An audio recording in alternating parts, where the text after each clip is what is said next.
to happy my uncertain and welcome to yet another episode. As a reminder, the podcast is not for children, and that you want them to hear a hard topic by Medicaid benefit, hearing benefit, direct support, professional hiring, and processes like that. So if you have them in the room and don't want them to hear it, please pause the here now and come back at a later time. In today's episode, we'll be talking about how can you include a younger person with a disability in your family gathering, as well as their friendship in school and after school activities, birthday party, after school club, and all that. So this is definitely very, very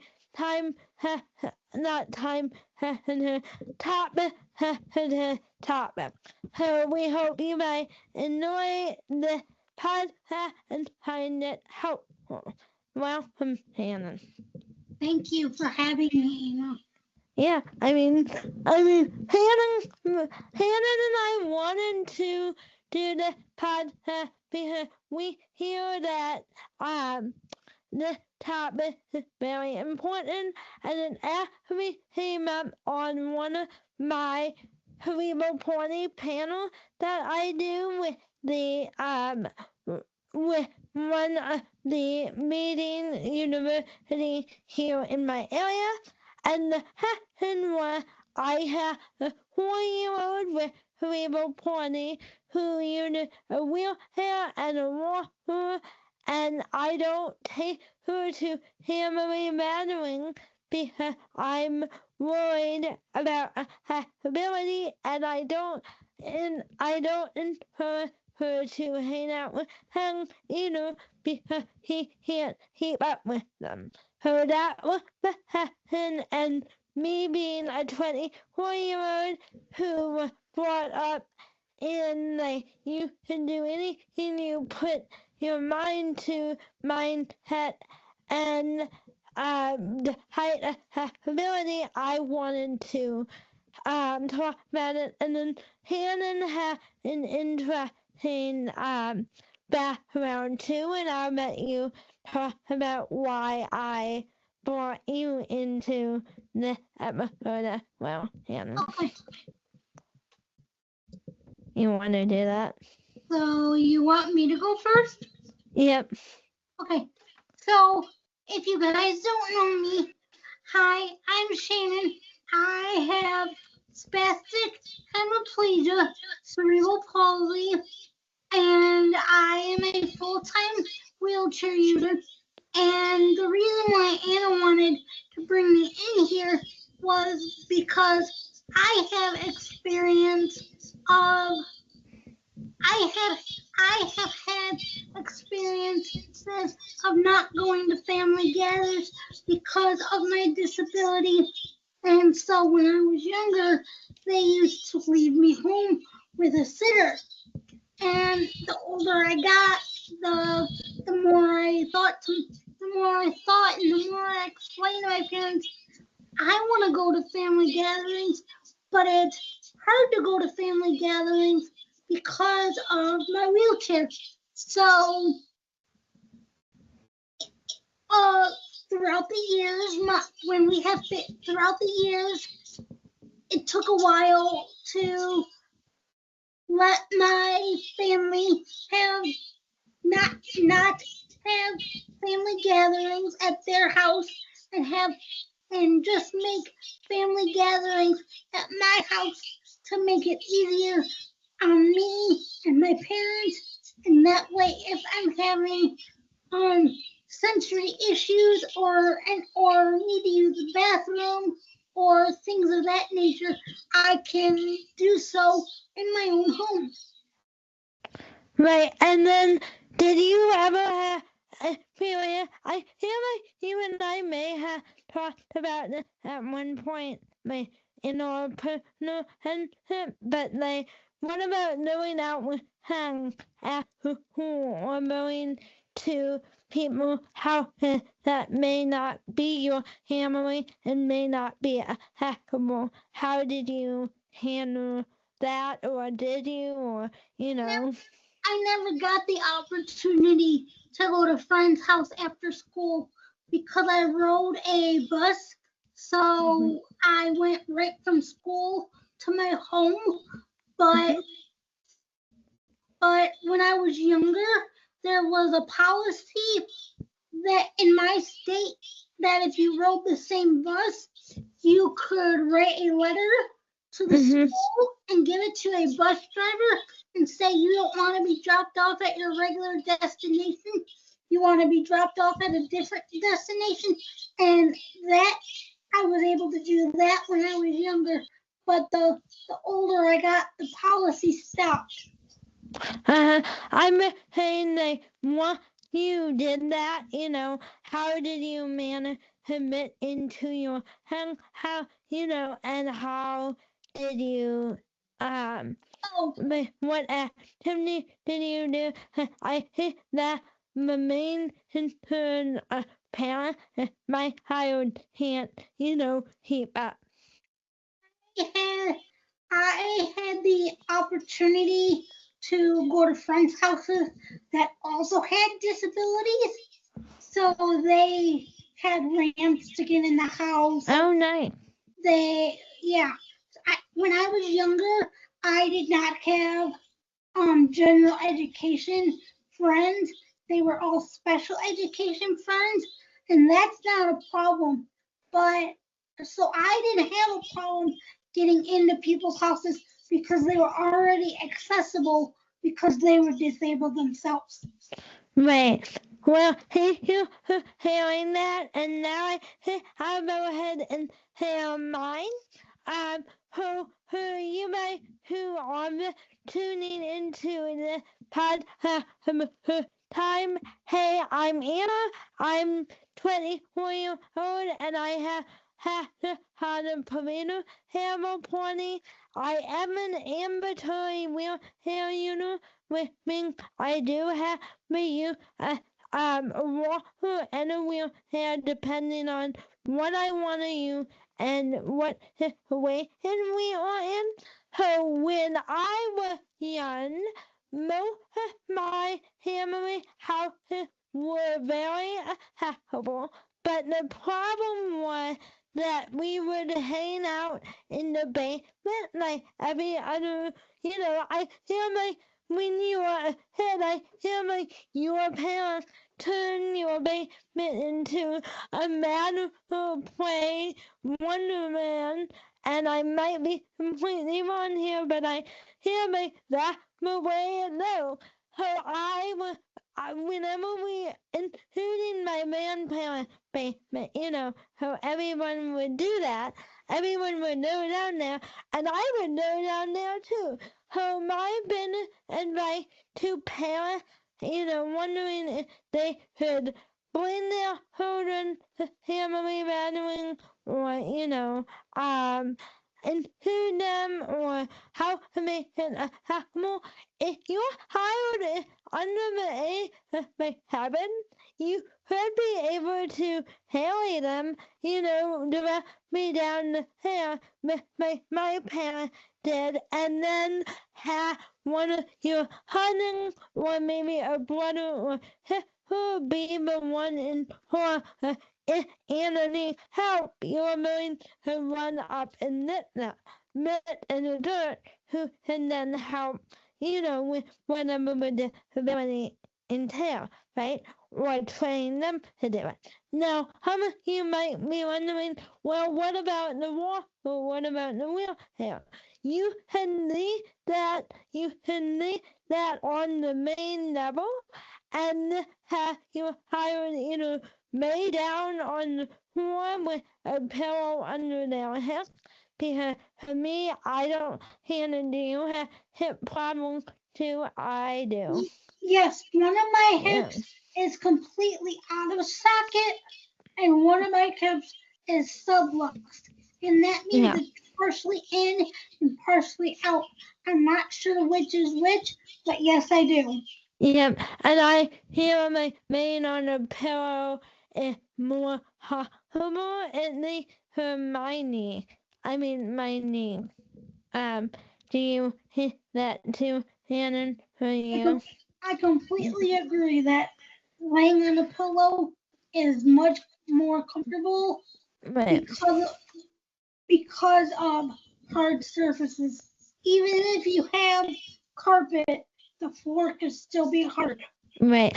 And my bueno pillow may your person, on the mound and if they need I mean I personally would army more, around the basement when I need. Or I can make sure that everyone down there know that Anna might need help and they will hopefully help you.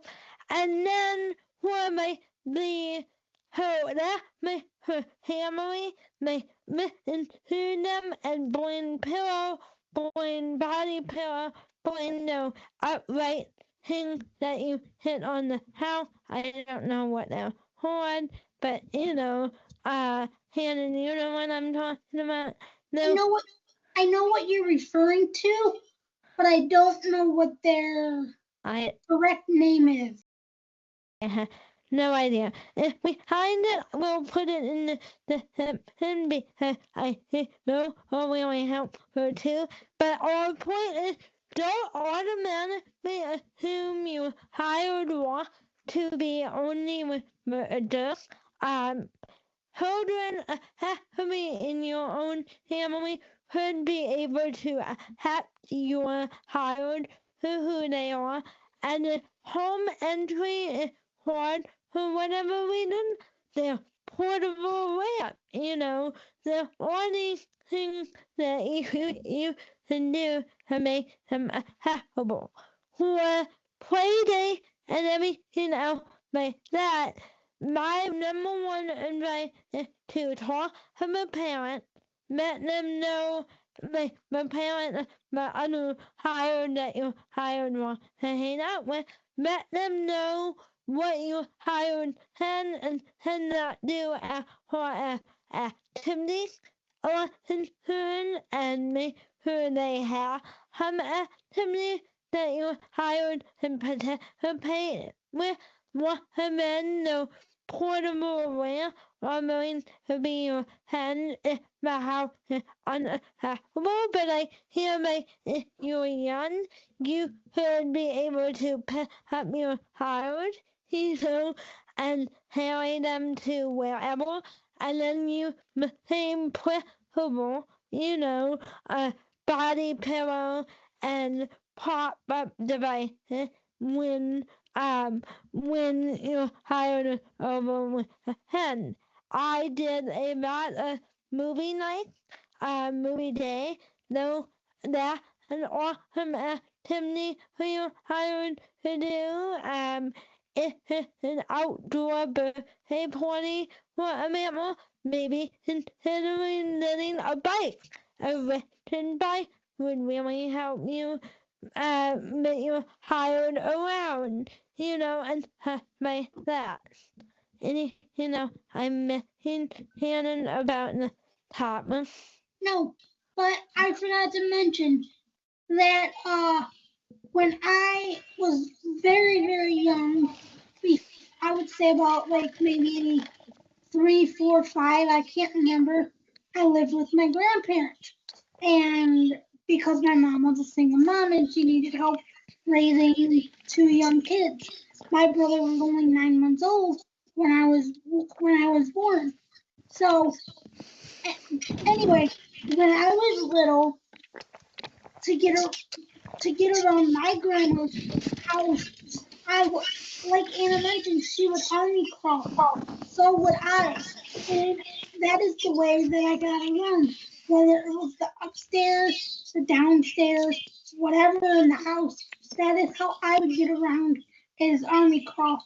I refused to be in my wheelchair or stroller. Mm-hmm. I wanted to be on that floor.